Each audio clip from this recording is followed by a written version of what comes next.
In today's video, I'm going to teach you how to build and export a reporting dashboard in Asana. We'll start from your Asana home. From here, open the projects view so you can see the workspaces and initiatives you have access to.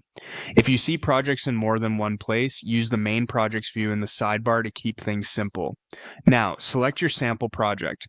This is where we'll build the dashboard so it pulls live data directly from the project's tasks. Inside the project, switch to the Dashboard tab. This is your reporting hub where you can assemble charts and highlights that tell the story of your work at a glance. Click Add Widget, then choose Chart. If you're prompted again to confirm chart, go ahead. This opens the chart builder. Begin with chart details. Give your chart a clear, action-oriented title and a short description so anyone viewing the dashboard knows exactly what they're seeing and why it matters. Next, move to chart style.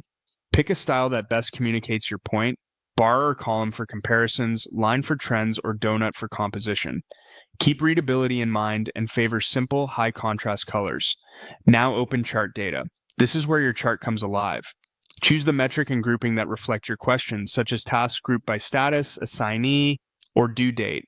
The key is to align the grouping with the decisions your team needs to make from this dashboard. Then adjust filters to narrow the scope, for example, to the current quarter, a specific section, or a particular owner.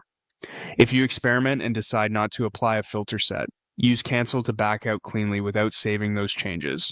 If what you need is a quick number rather than a full chart, select highlight. Highlights are great for big, no interpretation needed counts.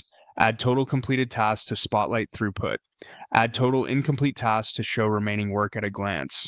Include total overdue tasks to surface risk and attention areas, and add total tasks to give context to the scope of the project.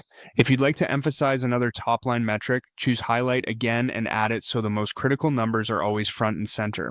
When your widgets look right, use share on the project to distribute your dashboard. This is the easiest way to export your reporting view to stakeholders. Give the right people access and they'll see live, always up-to-date insights without needing to rebuild anything. That's it. You've built a clear, focused reporting dashboard in Asana and shared it so your team can act on the data with confidence.